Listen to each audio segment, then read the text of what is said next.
Hi viewers, this is Dr. Srinivas. Today I was in front of you to teach the subject called reasoning. This reasoning was very important. Actually ఇది చాలా competitive ఎగ్జామ్స్లో చాలా కీలక పాత్ర వహిస్తూ ఉంటుంది. ఈ రీజనింగ్ అనేది వెర్బల్ నాన్ వెర్బల్ అని రెండు భాగాలుగా విభజించబడి ఉన్నది. సో వెర్బల్ అంటే సెంటెన్సెస్లో వర్డ్స్లో ఉంటూ ఉంటుంది అన్నట్టు, నాన్ వెర్బల్ అంటే పిక్చర్స్లో ఉంటుంటుంది. ఓకే, సో ఈ కాంపిటేటివ్ ఎగ్జామ్స్లో ఒక్కొక్కసారి మీకు ఆ కాంపిటేటివ్ ఎగ్జామ్కు సంబంధించిన కాన్సెప్చువల్ ప్రశ్నలు కావచ్చు, జీకే కావచ్చు, కరెంట్ అఫైర్స్ కావచ్చు, అవి ఒక్కొక్కసారి చాలా కఠినంగా ఉండే అవకాశం ఉంటుంది. ఒక్కొక్కసారి అరే పేపర్ చాలా టఫ్గా వచ్చింది అని మనం అనుకుంటూ ఉంటాం. అట్లా టఫ్గా వచ్చినప్పుడు చాలామంది ఆ టఫెస్ట్ ప్రశ్నల్ని అన్నిటిని అటెంప్ట్ చేయలేక పోటీతత్వం చాలా ఎక్కువ ఉంటుంది. అలాంటి టైంలో ఎవరైతే ఈ రీజనింగ్ ప్రశ్నల్ని కాక కరెక్ట్గా చేయగలుగుతారో వాళ్ళు అందులోకి వెళ్ళి బయటపడే అవకాశం ఉండి మీరు మంచి స్కోరింగ్ ఉండి మీకు ఉద్యోగం వచ్చే అవకాశాలు చాలా ఎక్కువ ఉంటుంది. అయితే ఈ వెర్బల్ అనేది మీరు ఏం పెద్దగా బై హార్ట్ చేయవలసిన అవసరం ఏం లేదు, చిన్న ప్రాక్టీస్ లాంటిది ఇది. ఓకే, దీనికో లాజిక్ ఉంటుంది. So I will make you understand in all my sessions. ఆ లాజిక్ ద్వారా మీరు నేర్చుకుంటూ వెళ్ళిపోతే మీరు దీన్ని ఊకే పెద్దగా బై హార్ట్ చేయవలసిన అవసరం ఏం లేదు. మీరు ఒకసారి గుర్తుపెట్టుకుంటే నోటిఫికేషన్ వచ్చినాక ఒకసారి చూసినా చూడకపోయినా మీరు ఒకసారి ఈ క్లాస్ విన్నారనుకోండి, మీరు ఆటోమేటిక్గా ప్రశ్న వచ్చినప్పుడు మీరు ఆన్సర్ అంటే అప్పటికప్పుడు ఆన్సర్ డిసైడ్ చేయడమే. దానికి మీరేం ఇంటి దగ్గర నుంచి మైండ్లో ఆ నైట్ అంతా నైట్ అవుట్ చేసి ఇప్పుడు మీరు జీకే, కరెంట్ అఫైర్స్, కొన్ని కాన్సెప్ట్స్ అని బాగా బై హార్ట్ చేయడానికి ట్రై చేస్తుంటారు. ఈ వెర్బల్ నాన్ వెర్బల్ అనేది అట్లా అవసరం లేదు. నోటిఫికేషన్ వచ్చినా రాకపోయినా మీ లీజర్ టైంలో దీన్ని చూసి పెట్టుకుంటే ఇది మీకు బ్యాంకులో పైసలు వేసినట్టే. ఇక మీకు ఎగ్జామ్ టైంలో ఆటోమేటిక్గా మీరు కరెంట్ అఫైర్స్ ఒకటి ఎట్లాగో చాలా లేటెస్ట్ ఉంటుంది కాబట్టి దానికి మీరు కష్టపడాల్సిన అవసరం ఉంటుంది. రీజనింగ్, కరెంట్ అఫైర్స్, ఆ కాన్సెప్టువల్ అవన్నీ మీరు ప్రిపేర్ అయితే ఇక దీనికి పెద్దగా ప్రిపేర్ అయ్యవలసిన అవసరం లేదు. మీరు లీజర్ టైంలో ప్రిపేర్ అయి ఉంటే ఏ నోటిఫికేషన్ వచ్చినా, ఏ ఉద్యోగమైనా, అది గ్రూప్ 1 కావచ్చు, గ్రూప్ 2 కావచ్చు, ఓకే, స్టాఫ్ సెలక్షన్ కమిషన్ కావచ్చు, ఎస్ఐ నోటిఫికేషన్ కావచ్చు, ఏ నోటిఫికేషన్లైనా వెర్బల్ నాన్ వెర్బల్ ప్రశ్నలు లేని కాంపిటేటివ్ ఎగ్జామ్ అంటూ ఉండదు. ఓకే, ఇప్పుడు మనము ఈ వెర్బల్లో ఒక టాపిక్ని పికప్ చేసి దాని మీద డిస్కస్ చేయడానికి ప్రయత్నిస్తాం. హాయ్ వ్యూవర్స్, నేను ఇంతకుముందు చెప్పినట్టుగా ఈ రీజనింగ్ వెర్బల్లో ఇవన్నీ topics, these are all the different topics in reasoning. Okay, ఇవన్నీ నేను నా కమింగ్ వీడియోస్లో అన్నీ కవర్ చేయడానికి ట్రై చేస్తుంటాను. మీరు ఇక్కడ ఎదురుగా మీ స్క్రీన్లో కనబడుతుంది ఎనాలజీ, ఇది ఒక టాపిక్ అన్నట్టు రీజనింగ్లో, వెర్బల్లో. ఓకే, అందులో మళ్ళీ క్లాసిఫికేషన్ అనే టైప్ ఉంటుంది. ఓకే, సిరీస్ కంప్లీషన్ అనే అదొక రకమైన topic, coding, decoding, okay, blood relations, okay, జనరల్గా మన పజిల్ టెస్ట్ అని ఉంటుంది. Okay, direction test. Okay, direction టెస్ట్లో ఒక మనిషి ఈస్ట్ స్టార్ట్ అయ్యిండు, 5 కిలోమీటర్లు పోయిండు, వెస్ట్కు పోయిండు, నార్త్కు పోయిండు, లాస్ట్కి ఎక్కడున్నాడు అని అడుగుతుంటాడు. సో లైక్ దట్ ఇవన్నీ different topics. Okay, so now today I will try to cover the first topic. Okay, here analogy. Okay, very important students. Okay, ఇవి మీకు నేను ఫ్రీగా అందించడం జరుగుతుంది. యాక్చువల్గా నేను నా లీజర్ టైంలో ప్యాషన్గా, ఒక ఇంట్రెస్ట్గా, ఈ పేద విద్యార్థులు ఉంటారు, వాళ్ళు కోచింగ్కు పోలేరు, ఓకే, సిటీస్లో ఉండి చాలా డబ్బు ఖర్చు పెట్టి వాళ్ళు కోచింగ్ తీసుకోలేరు అన్న ఉద్దేశంతో నాకున్న లీజర్ టైంలో, ఓకే, నేను ఇవి మీకు ఫ్రీగా అందించడం జరుగుతుంది. నేను ఇక్కడ ప్రతి ఒక్క వర్డ్ పట్టుకొని నేను మీకు ఎక్స్ప్లెయిన్ చేయగలుగుతాను. Actually I can able to teach this in English very what do you say, without any hesitation and all these things, but the only reason here is to reach all the students of remote areas. Okay, so that's the reason I am coming down to Telugu and I am teaching here. Okay, analogy అంటే correspondence. Okay, ఇది ఒక topic అన్నట్టు. Okay, correspondence అంటే ఏంటంటే ఒక రకమైన relation, ఒక వ్యవహారం అన్నట్టు. ఓకే, సో ఇందులో నౌ లిజన్ హియర్ కేర్ఫుల్లీ. ఈ రిలేషన్షిప్స్లో చాలా రకాలు ఉంటాయి. ఈ వెర్బల్లో మనం ఎక్కడున్నాం, రీజనింగ్లో వెర్బల్ అన్న ఏరియాలో ఉన్నాం. రీజనింగ్లో వెర్బల్ అన్న ఏరియాలో రిలేషన్షిప్స్ అన్న టాపిక్లో ఉన్నాం. ఇందులో ఒక 10-15 రకాల రిలేషన్షిప్స్ ఉంటాయి. అందులో మనం ఒక ఫస్ట్ రిలేషన్షిప్ ఇప్పుడు మీకు తీసుకోవడం జరిగింది ఇక్కడ, ఇన్స్ట్రుమెంట్ అండ్ మెజర్మెంట్. అంటే ఏ ఇన్స్ట్రుమెంట్తోని దేన్ని మెజర్ చేస్తారు, ఏ ఇన్స్ట్రుమెంట్తోని దేన్ని మెజర్ చేస్తారు. Okay, yeah. So like that ఇక్కడ మీరు ఇది బైహార్ట్ చేయవలసిన అవసరం ఏం లేదు, ఇది ఒక కామన్ సెన్స్. జనరల్గా మీకు అన్నీ తెలిసి ఉంటాయి, కాకపోతే ఒకసారి మీరు వీటి మీద అటెన్షన్ పెడితే మీకు ఇది ఈజీగా అటెంప్ట్ చేయడానికి పాసిబిలిటీ ఉంటుంది ఇక్కడ. ఓకే, పైన ఒక ఎగ్జాంపుల్ కూడా ఇచ్చినారు మీరు చూడండి. నేను ఒక బాగా స్టాండర్డ్ మెటీరియల్ నుంచి చెప్తున్నా, ఇవి ఖచ్చితంగా రిపీటెడ్ అయ్యే ప్రశ్నలు ఇవన్నీ. ఓకే, ఇది మీకు నేను పీడిఎఫ్ చేసి కూడా నేను నా వెబ్సైట్లో పెడతాను, మీరు అక్కడ డౌన్లోడ్ చేసుకోవచ్చు. ఓకే, నవ్వు చూడండి, ప్రెషర్ని బారోమీటర్తోని కొలవడం జరుగుతుంది. So pressure is always measured with a barometer. So barometer is an instrument used to measure pressure. అంటే మీకు అర్థమైపోయింది, ప్రెషర్ని కొలవాలంటే బారోమీటర్తోని కొలుస్తారు. అంటే ఉదాహరణకి ఏదైనా వాటర్ ప్రెషర్ కొలవాలన్నా, ఏదైనా ఫ్యాక్టరీలో ఒక బాయిలర్ ఎంత ప్రెషర్ ఉంది అనేది కొలవాలంటే వాళ్ళు అక్కడ అది జనరల్గా అది వాడుతూ ఉంటారు బారోమీటర్. ఇంకా రకరకాలుగా కూడా వాడటం జరుగుతూ ఉంటుంది. నెక్స్ట్ మీరు టెంపరేచర్ కొలవడానికి వి యూజ్ థర్మామీటర్. ఓకే, జనరల్గా మనం హాస్పిటల్కి వెళ్ళినప్పుడు డాక్టర్ గారు ఓకే థర్మామీటర్ తోటి మన టెంపరేచర్ కొలుస్తూ ఉంటారు. ఓకే, జస్ట్ నెక్స్ట్ విండ్ వేన్ని, అంటే ఈ విండ్ అనేది ఎటువైపు నుంచి వస్తుంది, ఎంత వేగంతో వస్తుంది, ఇప్పుడు మనకు తుఫాన్లు వచ్చినప్పుడు కొలుస్తూ ఉంటారు కదా, దాన్ని యానిమోమీటర్తో కొలవడం జరుగుతుంది. మనకు టీవీలో చెప్తూ ఉంటారు వాయువ్య దిశగా ఇన్ని కిలోమీటర్ల వేగంతో ప్రయాణిస్తుంది, లైక్ డట్ అవి చెప్పడం జరుగుతుంది. అట్లా అది విండ్ అన్నట్టు, ఆ విండ్ వేన్ అనేది యానిమోమీటర్తో కొలవడం జరుగుతుంది. నెక్స్ట్ స్పీడ్ని ఓడోమీటర్తో కొలుస్తూ ఉంటారు. ఓకే, లెంత్ జనరల్గా లెంత్ ఉంది అనుకోండి, మనం ఏం చేస్తాం స్కేల్తో కొలుస్తూ ఉంటాం అట్లా. సో దిస్ ఈజ్ ఇలా మాస్ అంటే బరువులు ఏదైనా మనం బ్యాలెన్స్తో కొలుస్తుంటాం. ఓకే, యా, అంటే అంతే కదా. ఇప్పుడు మనకు తరాజు ఎట్లుంటుంది, ఇట్లా సమానంగా వస్తే కరెక్ట్గా ఉంది అన్నట్టుగా అట్లా. Yes, that's what. నెక్స్ట్ రెయిన్ని రెయిన్ గేజ్తో కొలుస్తుంటారు. ఎస్, మొన్న మనకు బాగా వర్షాలు పడ్డప్పుడు హైదరాబాద్లో 27 సెంటీమీటర్ల వర్షం పడింది, వైజాగ్లో 15 సెంటీమీటర్ల వర్షం పడిందని చెప్పడం జరుగుతుంటుంది. ఆ రెయిన్ని కొలవనీకి రెయిన్ గేజ్ వాడుతూ ఉంటారు. హ్యూమిడిటీని కొలవనీకి హైగ్రోమీటర్ వాడుతూ ఉంటారు. మనకు కరెంట్ ఉంది కదా, కరెంట్ని కొలవనీకి యామ్మీటర్ యూజ్ చేస్తూ ఉంటారు. నేను ఇక్కడ ఎక్స్ప్లెయిన్ చేయాలంటే ఇంకా చేయవచ్చు ఎక్కువ, కానీ ఇక్కడ అది అవసరం లేదు. యాక్చువల్గా కరెంట్ అంటే ఐ సింబల్ అట్లా. ఓకే, యామ్మీటర్ ఓమ్స్లా మీకు చెప్తుంది కదా, ఫిజిక్స్ స్టూడెంట్స్ తెలిసి ఉంటుంది, ఎంపీసీ చదివిన వాళ్ళకు. I = V/R. I అంటే కరెంట్, V అంటే వోల్టేజ్, R అంటే రెసిస్టెన్స్. అట్లా కరెంటుని ఆమ్మీటర్తో కొలుస్తూ ఉంటారు అన్నట్టు. ఎంత కరెంట్ ప్రవహిస్తుంది అనేది ఆమ్మీటర్తో కొలుస్తుంది. జనరల్గా ఇప్పుడు ఈ మెకానిక్లు, టీవీ మెకానిక్లు కానీ, ఏదైనా కంప్యూటర్ మెకానిక్లు కానీ, ఓకే, ఈవెన్ మన ఎలక్ట్రీషియన్స్ కానీ వాళ్ళు యామ్మీటర్ని పెట్టి కొలుస్తూ ఉంటారు. ఓకే, అట్లా. నెక్స్ట్ అట్లాగే ఇప్పుడు ఎర్త్ క్వైక్ని మనం ఎర్త్ క్వైక్ని ఇక్కడ మనం సెస్మోగ్రాఫ్తో కొలుస్తూ ఉంటాం. అలాగే ఇప్పుడు క్వాంటిటీ, ఏదైనా ఎంత క్వాంటిటీ ఉంది అనే దాన్ని యూనిట్స్లో కొలుస్తుంటాం. ఇప్పుడు మనము మాస్ని కిలోగ్రామ్లో కొలుస్తుంటాం, ఫోర్స్ని న్యూటన్స్లో కొలుస్తాం అన్నట్టు. ఎంత ఫోర్స్ తోటి అది వస్తుంది, ఇప్పుడు జనరల్గా ఇంజనీర్స్ వాడుతూ ఉంటారు ఇది. ఓకే, ఫోర్స్ని న్యూటన్స్లో కొలుస్తుంటాం, ఎనర్జీని జౌల్స్లో కొలుస్తాం. Okay, yeah. రెసిస్టెన్స్ని ఓమ్స్లో కొలుస్తారు. ఇప్పుడే నేను చెప్పిన ఓమ్స్లో ఏం చెప్తుంది, I = V/R. I అంటే కరెంటు, V అంటే వోల్టేజ్, R అంటే రెసిస్టెన్స్ని ఓమ్స్లో కొలుస్తారు. రెసిస్టెన్స్ అంటే ఏంటంటే యాక్చువల్గా కరెంటుని ప్రవహించకుండా అడ్డు కలిగించేది రెసిస్టెన్స్. అంటే మనం అందుకే ఫ్యాన్ని, రెగ్యులేటర్ని ఎక్కువ తక్కువ చేస్తుంటాం. ఎక్కువ తక్కువ చేయడం అంటే ఆ ఫ్యాన్కు పోయే కరెంటుని మనం ఎక్కువ చేయడం తక్కువ చేయడం జరుగుతుంది. ఎక్కువ చేస్తే కరెంటు ఫ్యాన్ స్పీడ్గా తిరుగుతుంది 5 నెంబర్ మీద, తక్కువ చేస్తే ఏమవుతుంది ఫ్యాన్ తక్కువ తిరుగుతుంటుంది. అంటే మనం ఏం చేస్తున్నాం అక్కడ, రెసిస్టెన్స్ని ఎక్కువ తక్కువ చేస్తున్నాం. ఆ రెసిస్టెన్స్ని ఎందులో కొలుస్తారంటే ఓమ్స్లో కొలుస్తారు.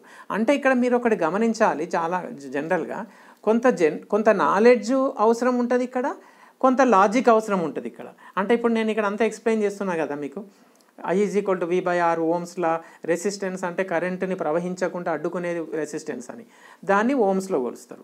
ఇవన్నీ జనరల్గా ఫిజిక్స్లో కాదు, జనరల్గా మన 10th క్లాస్లో, 9th క్లాస్లో, 8th క్లాస్లో ఉంటాయి ఈ విషయాలు. జనరల్గా అక్కడ మనం అటెన్షన్ పెట్టక మీకు ఇది తెలిసి ఉండదు అట్లా. నెక్స్ట్ వాల్యూమ్స్ని లీటర్స్లో కొలుస్తాం. ఏదైనా సరే మనం పెట్రోల్ కానీ డీజిల్ కానీ ఇవన్నీ లీటర్స్లో కొలుస్తూ ఉంటాం. ఓకే, నెక్స్ట్ యా యాంగిల్ని రేడియన్స్లో కొలుస్తూ ఉంటారు. ఓకే, యాంగిల్ అంటే యాక్చువల్గా ఏంటంటే రెండు స్ట్రేట్ లైన్స్ వచ్చి ఎక్కడైతే ఆగిపోతాయో అక్కడ ఒక యాంగిల్ ఏర్పడుతుంది అన్నట్టు. రెండు స్ట్రేట్ లైన్స్ వచ్చి ఎక్కడైతే మీట్ అవుతాయో ఆ మీటింగ్ పాయింట్ దగ్గర 0 పెట్టి అక్కడ యాంగిల్ ఏర్పడుతుంది. యా,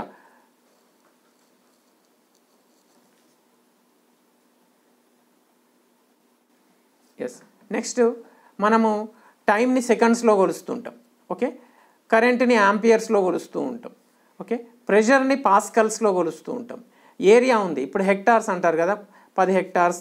ఓకే, అట్లా భూమి జాగాని హెక్టార్స్లో కొలుస్తూ ఉంటాం. టెంపరేచర్స్ని డిగ్రీస్లో కొలుస్తూ ఉంటాం. అదేవిధంగా ఇండివిజువల్ అండ్ గ్రూప్ అంటే ఒక్కొక్కసారి కొంతమందికి కొన్ని పేర్లు ఉంటాయి. ఇండివిజువల్గా ఉంటే ఒక పేరుతో పిలుస్తాం, గ్రూప్గా ఉంటే ఒక పేరుతో పిలుస్తాం. ఉదాహరణకి ఒక షిప్ ఉందనుకోండి, ఆ షిప్లో సిబ్బంది ఉంటారు కదా, ఒక పెద్ద స్ట్రీమర్ ఉంటుంది. ఆ స్ట్రీమర్లో ఉన్న సిబ్బంది ఉంటారు కదా, ఆ సిబ్బంది అందరినీ కలిసి మనం ఏమంటాం? క్రూ అంటాం. Okay, sailors. Okay, A group of sailors is called a crew. Okay, so like that. అట్లా గ్రూప్గా బృందంగా ఉంటే దానికి ఒక ప్రత్యేక పేరు ఉంటుంది అన్నట్టు. ఇప్పుడు ఫ్లవర్స్ అన్నీ మనము ఒక దాంట్లో పెట్టేసి దానికి ఇట్లా డెకరేట్ చేసి జనరల్గా మనం గెస్ట్లకు ఇస్తూ ఉంటాం కదా. ఈ మామూలుగా ఇప్పుడు పెద్దవాళ్ళు, ప్రధానమంత్రులు, ఆఫీసర్స్ వచ్చినప్పుడు మనం వాళ్ళని గ్రీట్ చేయడానికి అది ఇస్తుంటాం. అది ఏంటన్నట్టు, ఒక ఫ్లవర్స్ అన్నీ ఒక దగ్గర పెట్టినారు బంచ్గా. ఆ బంచ్గా పెట్టి మనం ఇస్తుంటే ఆ ఫ్లవర్స్ అన్నిటినీ దాన్నే మనము బుకే అని అనబడుతుంది. ఓకే, ఫ్లవర్స్ అంతా కలిస్తే బుకే. సో సేమ్ అలాగే సెయిలర్స్ అందరు కలిస్తే క్రూ. అలాగే ఒక ఫ్లైట్ ఉందనుకోండి, ఆ ఫ్లైట్లో పనిచేసే సిబ్బంది అంటే pilot, co pilot, air hostess, technical people అందరినీ కలిస్తే క్రూ అంటారు అన్నట్టు. ఓకే, అలా.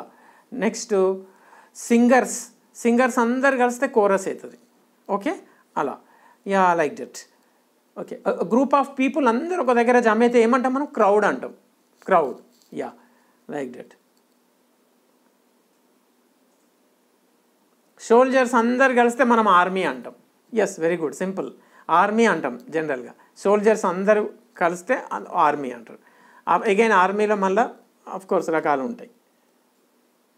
యానిమల్ అండ్ యంగ్ వన్ అంటే చూడండి, ఈ యానిమల్స్ ఉంటాయి కదా, ఒకటే యానిమల్ ఉంటే ఒక పేరుతో పిలుస్తాం.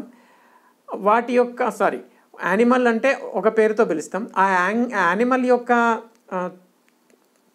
చిన్నపిల్లలు ఉంటారు కదా, దాన్ని మనం వేరే పేరుతో పిలవడం జరుగుతూ ఉంటుంది. ఉదాహరణకి ఇప్పుడు క్యాట్ ఉందనుకో, క్యాట్ యొక్క బేబీని మనం we call it as a kitten. Okay, cat is the young one of cow. Calf is the young one of cow. Okay, cow యొక్క బేబీని we call it as a calf. Same is the case like sheep యొక్క young one we call it as a lamb. Lion యొక్క బేబీని we call it as a cub. Man యొక్క పిల్లల్ని we call it as a child. జనరల్గా పిల్లల్ని మనం child అంటాం. అలాగే లయన్ యొక్క బేబీని we call it as a cub. Dog యొక్క బేబీని జనరల్గా మనం పప్పీ అంటాం. కోడి యొక్క చిన్నపిల్ల ఉంటుంది కదా, దాన్ని we call it as a chicken. Okay, butterfly యొక్క బేబీని we call it as a caterpillar. Insect యొక్క బేబీని we call it as a larva. అంటే లార్వా అనే ఇన్సెక్ట్గా మారుతుంది, క్యాటర్ పిల్లరే బటర్ఫ్లైగా మారుతుంది. Okay, like that. హార్స్ యొక్క బేబీని we call it as a pony. అట్లా. నా ఇక్కడ జెండర్ డిస్క్రిమినేషన్ ఉంటుంది, man and female. Okay, yeah, అది ఇప్పుడు ఒకవేళ జనరల్గా యానిమల్స్లలో మేల్ దాన్ని ఒక పేరుతో పిలుస్తాం, ఫీమేల్ దాన్ని ఒక పేరుతో పిలుస్తాం. ఉదాహరణకి ఇక్కడ మీకు నేను 4th one I am taking. Lion యొక్క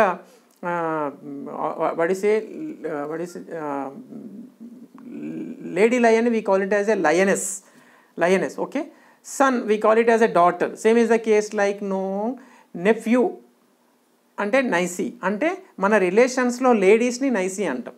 okay, yeah. Tigress. Okay, like that. Individual and class. Okay, yeah. అంటే మనం ఇండివిజువల్గా ఉంటే ఒక పేరుతో పిలుస్తారు, అదంతా ఒక జాతి కింద సంబంధించిన ఉంటే వేరే పేరుతో పిలవడం నడుస్తూ ఉంటుంది. లిజర్డ్ అంటే రెప్టైల్. ఓకే, అంటే lizard belongs to the class of reptiles. అంటే రెప్టైల్స్ యొక్క జాతికి సంబంధించింది లిజర్డ్. ఈ లిజర్డ్స్ అన్నీ ఉంటాయి కదా, అవన్నీ రెప్టైల్స్ కింద వస్తూ ఉంటాయి. ఓకే, మ్యాన్ అనేది మ్యామెల్స్ కింద వస్తుంది. ఓకే, స్నేక్ అని రెప్టైల్స్ కింద వస్తుంటుంది, స్నేక్స్. ఓకే, నెక్స్ట్ బటర్ఫ్లై అనేది ఇన్సెక్ట్ కింద వస్తుంది. వేల్ కూడా మ్యామేల్ కింద వస్తుంది. మ్యాన్ కూడా మ్యామేల్ కింద వచ్చిండు, వేల్ కూడా మ్యామేల్ అంటే ఒక భారీ శరీరాలు అన్నట్టు. Okay right. ర్యాట్ని రోడెంట్ కింద వస్తుంది. నెక్స్ట్ ఏవి ఎక్కడైతే ఉంటాయో దానికి ఒక సపరేట్ పేరు ఉంటుంది. ఓకే బీస్ అన్నీ ఉండేదాన్ని అపైరీ అంటారు. లయన్ ఉండే ప్లేస్ ఉంటుంది కదా లయన్స్, దాన్ని డెన్ అంటారు. నెక్స్ట్ మనము కోళ్ళు ఉంటాయి కదా దాన్ని అందుకే మనం పౌల్ట్రీ ఫామ్ అంటాం. అక్కడ అన్ని కోళ్ళు అవి ఉంటాయి. ఓకే ఫామ్ అంటాం. పౌల్ట్రీ ఉండే ప్లేస్ని ఫామ్ అంటాం. Okay yeah. హార్స్ అన్నిటిని ఒక దగ్గర ఉంచితే దాన్ని స్టేబుల్ అంటారు. ఓకే ఫిష్ని మనము ఒక డబ్బాలో వేసి జనరల్గా ఉంచుతుంటారు కదా ఎక్వేరియం అంటూ ఉంటారు. Okay like that.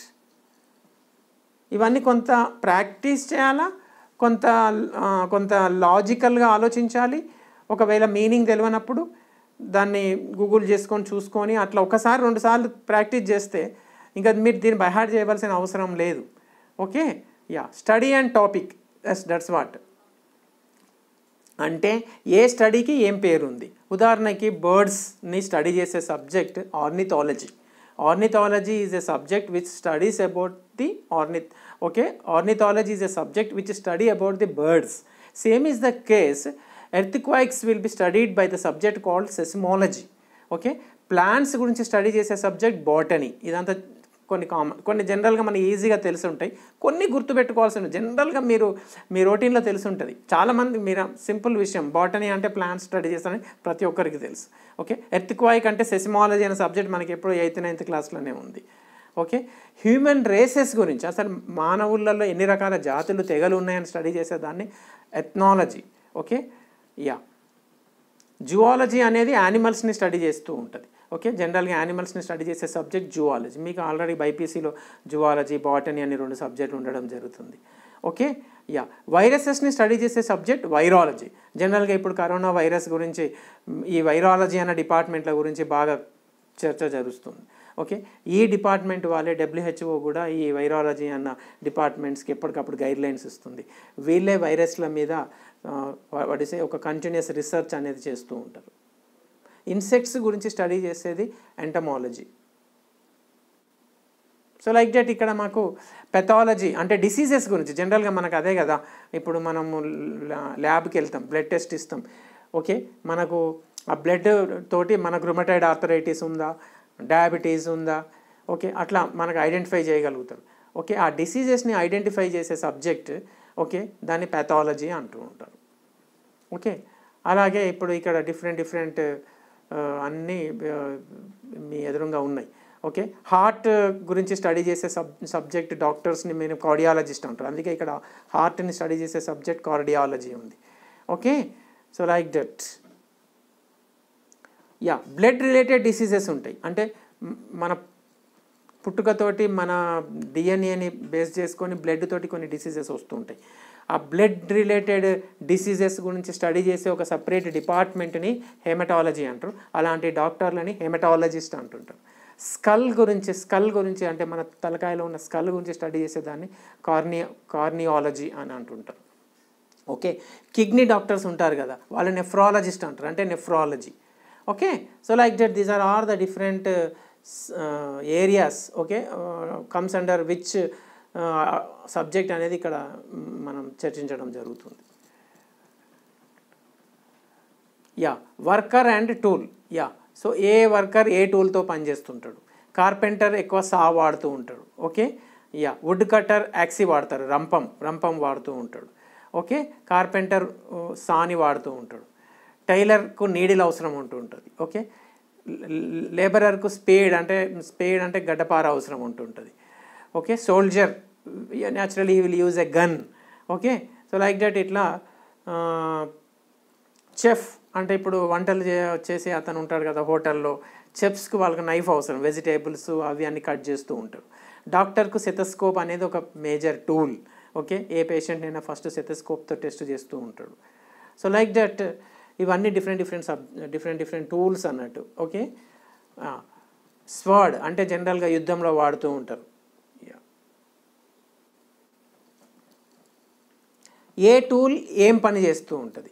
నైఫ్ జనరల్గా ఎందుకు యూజ్ చేస్తాం? ఏదైనా కట్ చేయడానికి యూజ్ చేస్తుంటాం. అంటే నైఫ్కు relationship cutting. Okay, a needle is used for sewing. Okay, needle దేనికి వాడతాం? ఏదైనా కుట్టనికి. అలాగే కత్తి దేనికి వాడతాం? ఏదైనా కట్ చేయడానికి. ఓకే, సో లైక్ దట్ అట్లా రిలేషన్షిప్ ఉంటూ ఉంటుంది. స్పేడ్, డిగ్. స్పేడ్ అంటే చెప్పాను కదా నేను, గడ్డపార, దేనైనా తవ్వనీకి దానికి దీనికి వాడుతూ ఉంటాం. స్పేడ్, డిగ్, ఏదైనా డిగ్ చేయాలంటే. Okay, yeah.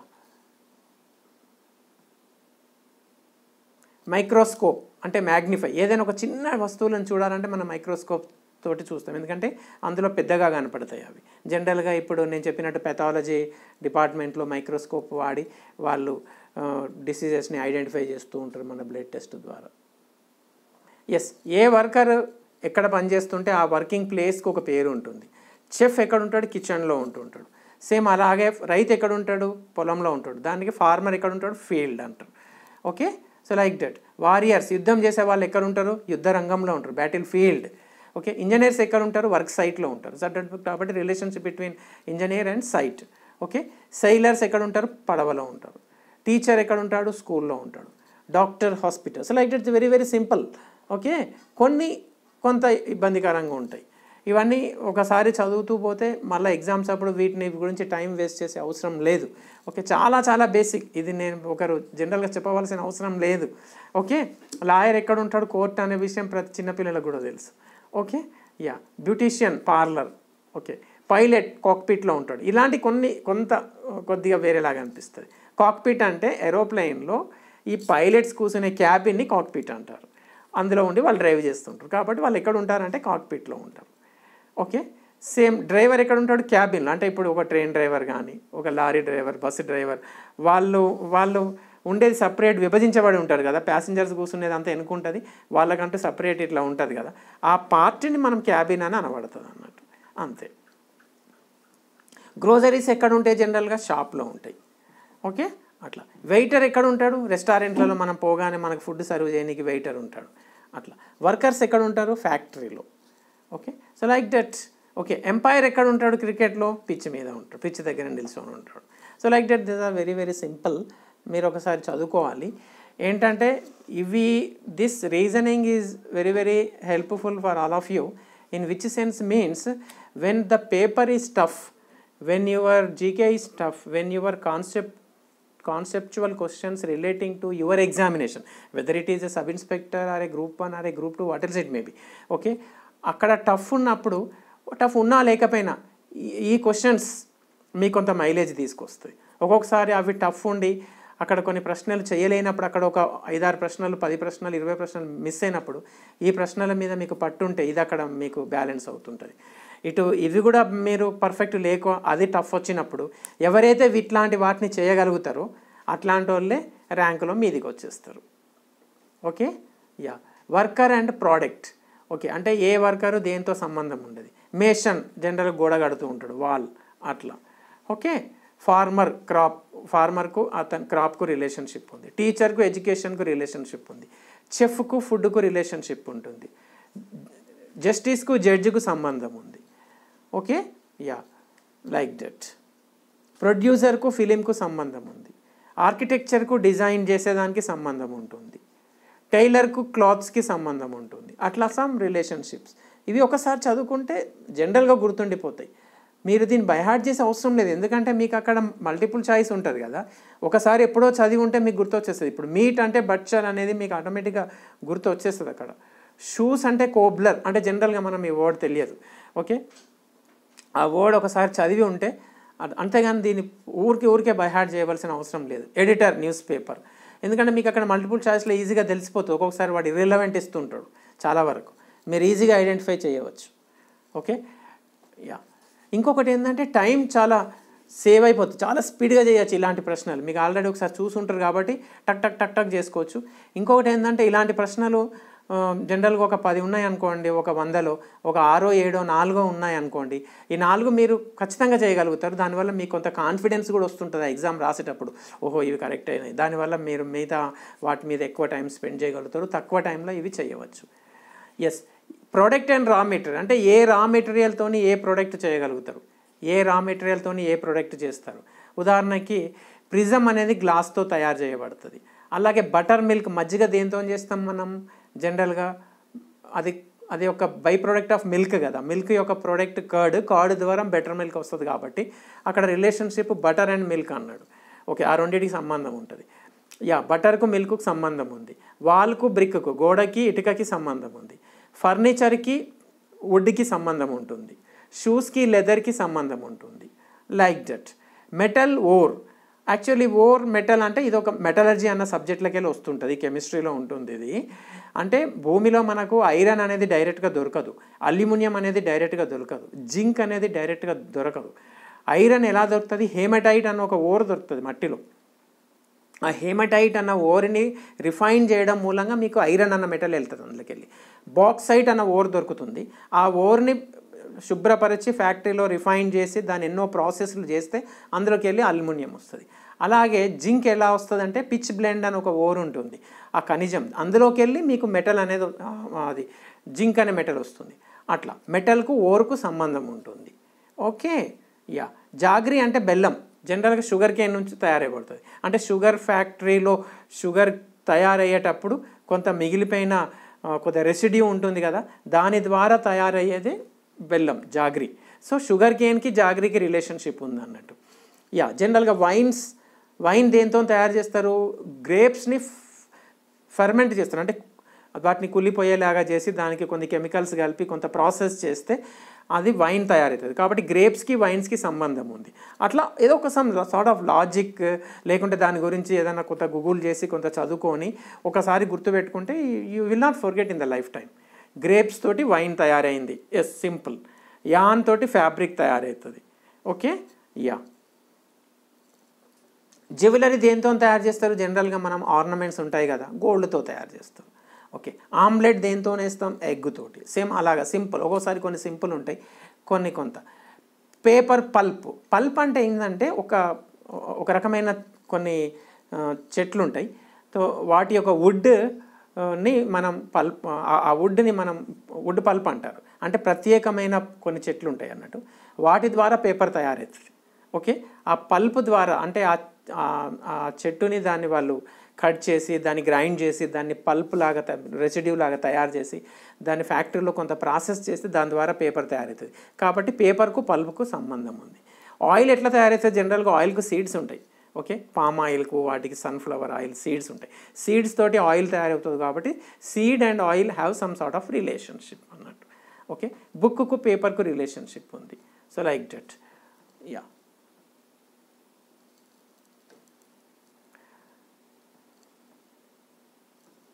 Yes, part and whole relationship. పెన్నుకు నిబ్కు సంబంధం ఉన్నట్టుగా పెన్సిల్కు లెడ్, ఒక పెన్సిల్కి స్టార్టింగ్ పాయింట్లో ఉండేది లెడ్కు పెన్సిల్కు సంబంధం ఉంది. సమ్ సార్ట్ ఆఫ్ రిలేషన్షిప్ అన్నట్టు. అక్కడ ABCDలో ఏదో ఇచ్చేస్తాడు, మీరు ఈజీగా ఐడెంటిఫై చేయవచ్చు. ఓకే, హౌస్, కిచెన్ అట్లా. Fan, blade. ఎస్, ఫ్యాన్కు 3 ఉంటాయి కదా, వాటిని బ్లేడ్స్ అంటారు అన్నట్టు. ఓకే, క్లాస్కి స్టూడెంట్కు సంబంధం ఉంది, వెరీ సింపుల్. అక్కడ ఏదైనా వేరే ఇచ్చి కన్ఫ్యూజ్ చేయడానికి ట్రై చేస్తుంటారు. రూమ్కు విండో ఉంటుంది. ఏరోప్లేన్కు కాక్పిట్, జస్ట్ చెప్పానుగా ఇంతకుముందు, కాక్పిట్, క్యాబిన్, ఇవన్నీ ఒక కోవ కింద వస్తుంటాయి. ఓకే, బుక్, చాప్టర్స్ ఎక్కడ ఉంటాయి? బుక్లో ఉంటాయి. అలా. సో లైక్ దిస్ మనం ఇంకా రిమైనింగ్ క్లాసెస్లో రిమైనింగ్ టాపిక్స్ని కవర్ చేయడానికి ట్రై చేస్తాం. Thank you. మీకు ఈ వీడియో నచ్చితే సబ్స్క్రైబ్ చేయండి, బెల్ సింబల్ నొక్కండి. So I will try to provide much more videos. Okay, and I will make you perfect on this reasoning area in my coming sessions. This is very very important. ఈ ప్రశ్నలు లేకుండా ఏ competitive exam ఉండదు. Okay, జనరల్గా GK అవి అన్నిటికీ బోల్డ్ అంత material ఉంటుంది. Okay, so ఇదేంటంటే కంపల్సరీ ప్రాక్టీస్ చేయవలసిన అవసరం ఉంటుంది. దీనికి ఇట్లా సింపుల్గా మీకు ఎక్స్ప్లెనేషన్ కోసం కావాలంటే మీరు కోచింగ్ సెంటర్ పోవాలా, సిటీస్కి వెళ్ళాలా, కొంత డబ్బు స్పెండ్ చేయాలా, అవన్నీ ఏం లేకుండా ఫ్రీగా మీకు ప్రొవైడ్ చేయడం జరుగుతుంది. Thank you so much. Please subscribe this channel, press the bell symbol.